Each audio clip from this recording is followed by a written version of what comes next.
פרשת השבוע, פרשת ויחי, נאמר חידוש מתוך הזרע שמשון. את החידוש הזה אנחנו מקדישים אותו להצלחת כל עם ישראל כולו, ובפרט לזרע בר קיימא, לדוד בן מזל ולתמר בת נדיה. שזכות הזרע שמשון, רבי שמשון חיים בן הרב נחמן מיכאל, תעמוד להם בשמיים להצלחה ולברכה ולזרע קודש בקרוב בר קיימא. בפרשת השבוע מסופר על יעקב אבינו שהוא היה במצרים, ואלו היו השנים הטובות שלו, 17 שנים שהוא היה במצרים, הוא ראה את יוסף, ראה את כל המשפחה, 17 בגימטריה זה טוב. ויעקב אבינו מגיע ממש הרגעים האחרונים לחייו, הוא שולח מישהו, שליח, שיקרא ליוסף, כי הוא רוצה לברך אותו לפני מותו. מי היה השליח? כותב רש"י שזה היה אפרים, הבן של יוסף, שהיה משמש באופן קבוע את יעקב אבינו כל זמן שהוא אותו במצרים, והוא למד ממנו תורה. יעקב אבינו אומר עכשיו לאפרים, לך תקרא לאבא שלך. יוסף מגיע ומביא איתו את שני בניו, את מנשה ואת אפרים, כי הוא יודע שאבא שלו עומד לברך אותו, אז שגם יברך אותם. כשהוא מגיע אז יעקב אבינו מאוד שמח והתרגש והתחזק וישב על המיטה, ממש הוא היה חולה לפני פטירתו. ואז הוא אומר לו, תשמע יוסף, תדע לך ששני הבנים שלך, אפרים ומנשה, הם כמו הילדים שלי. וכמו שהילדים שלי, 12 השבטים, עתידים לקבל חלק ונחלה בארץ ישראל, כל אחד מהילדים שלי מקבל נחלה, והוא מוריש את השטח שלו נחלה לבניו, זאת אומרת לבניו, לצאצאיו וכו'. אותו דבר הילדים שלך. מנשה ואפרים יקבלו חלק בארץ ישראל. ושאר הילדים שנולדו לך, אחרי שהגעתי למצרים, הם יהיו כלולים בתוך מנשה ואפרים. מנשה ואפרים הם נחשבים כמו הילדים שלי. יפה, ברכה מיוחדת, זה גם, איך אומרים, פתחו ברגל ימין את המפגש הזה. אבל אז מגיע קטע מאוד תמוה. יוסף הצדיק מגיש את שני ילדיו לקבל ברכה מאבא שלו, שישים עליהם את הידיים, ופתאום יעקב אבינו שואל, ויאמר, מי אלה? מי זה השניים האלה שהבאת לי עכשיו? מה זאת אומרת מי אלה? אבא, אתה כאילו, עד עכשיו אתה מדבר עליהם. מנשה, אפרים, הם נחשבים כמו ראובן ושמעון. מה זאת אומרת יעקב אבינו שואל מי אלה? מאוד ברור מי אלה. אפרים הוא משמש אותו באופן קבוע. מה קרה שיעקב אבינו לא מזהה אותם? מה התשובה של יוסף? היינו מצפים שהיה אומר לו, אבא, מה זאת אומרת? זה מנשה ואפרים, אתה לא מכיר אותם? יוסף הצדיק עונה תשובה אחרת. אומר יוסף הצדיק, ויאמר, בניי הם, אשר נתן לי אלוהים בזה.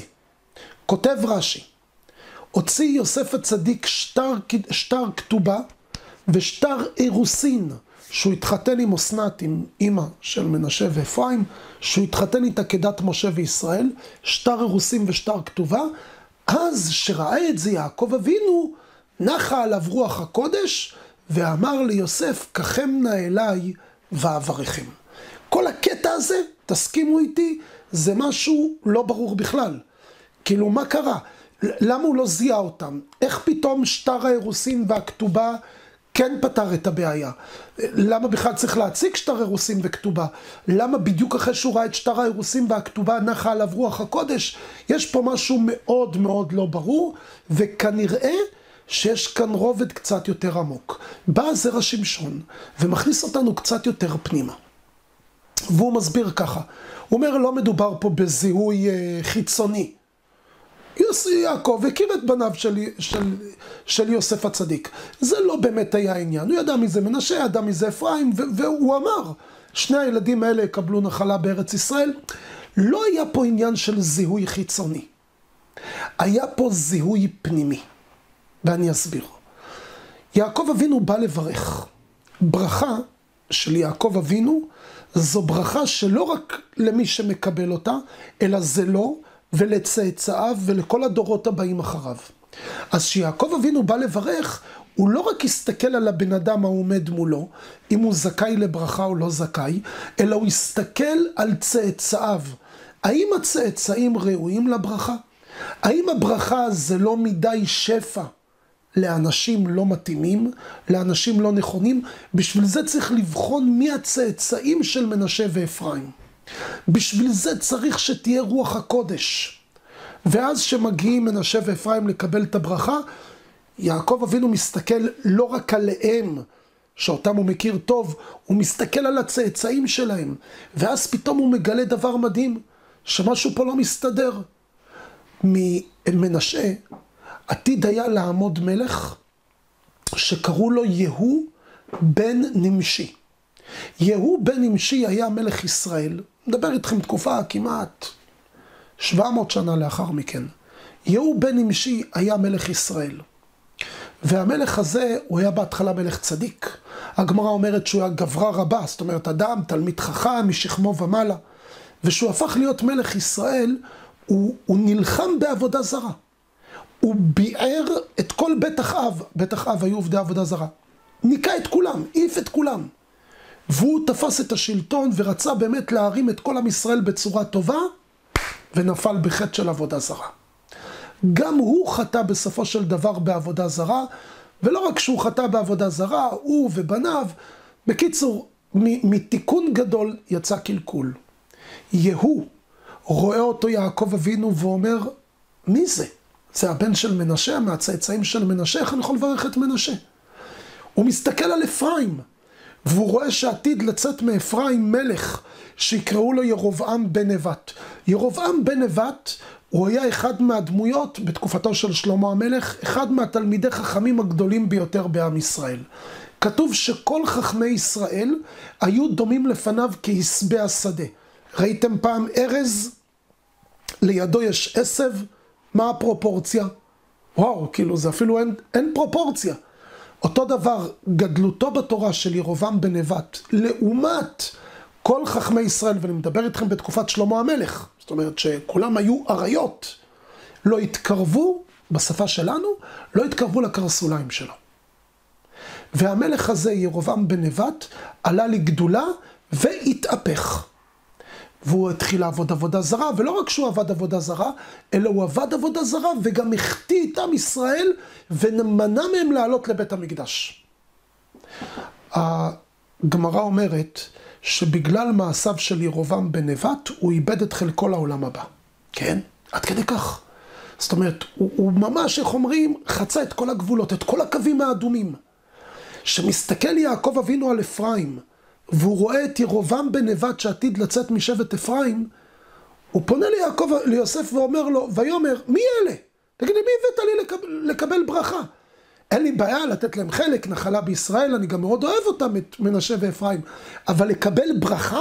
מי אלה? תראה מי עתיד לצאת מהם, איך אני יכול לברך אותם? וואו, זה בעיה מאוד רצינית. מה עשה יוסף הצדיק? אמר לאבא שלו, אבא, אני אראה לך את שטר האירוסין, ושטר הכתובה שהתחתנתי עם אמא שלהם, זאת אומרת, נשאתי אותה כדת משה וישראל, ובניי הם ילדים כשרים. ושהוא אמר את המשפט הזה, חזרה לי יעקב אבינו רוח הקודש שהסתלקה ממנו, ואז הוא אמר, קחם נא אליי ואברכם. שואל הזרע שמשון, איך בשטר האירוסין והכתובה, הצליח יוסף הצדיק להניח את דעתו של יעקב אבינו. הרי אתם מסכימים איתי שהוא לא פתר את בעיית הצאצאים. ירבעם בן נבט הגיע, יהוא הגיע, כל אלה הגיעו ועשו חטאים. איך בזה שהוא יראה את שטר האירוסין והכתובה, זהו, יעקב אבינו נחה דעתו ואומר, קחם נא אליי ואברכם.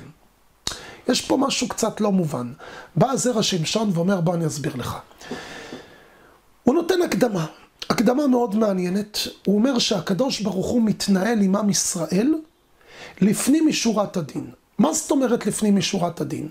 אז הוא אומר, יש משהו של קרבה וחיבה שבורא עולם מחבב אותנו. בורא עולם רוצה לתת לנו שפע, נקודה. שתדעו, לכל אחד מאיתנו ברמה הפרטית וברמת הכלל, ברמה של כלל ישראל. הקדוש ברוך הוא רוצה להשפיע עלינו שפע של ברכה. אלא מה? שלפעמים אנחנו לא זכאים. אתם יודעים, עושים עבירות פה, שם. יש טעויות, יש לנו טעויות. והקדוש ברוך הוא אומר, אבל אני רוצה לתת להם שפע. באה מידת הדין ומקטרגת ואומרת, אבל למי? תראה את עם ישראל. הם לא מתנהלים בצורה טובה. הם לא שומרים תורה ומצוות. ופה מגיע הקדוש ברוך הוא, ששימו לב טוב, ואומר נכון, כרגע הם לא מקיימים תורה ומצוות, אבל בעתיד הם עתידים לקיים תורה ומצוות. אז על סמך העתיד, אשראי, על סמך העתיד אני רוצה לתת להם כרגע. זאת אומרת, בורא עולם בוחן אותנו על סמך מה? לא לפי ההווה, אלא לפי העתיד. אפשר לראות את זה בקריאת ים סוף. כתוב שבקריאת ים סוף הים לא רצה להיבקע.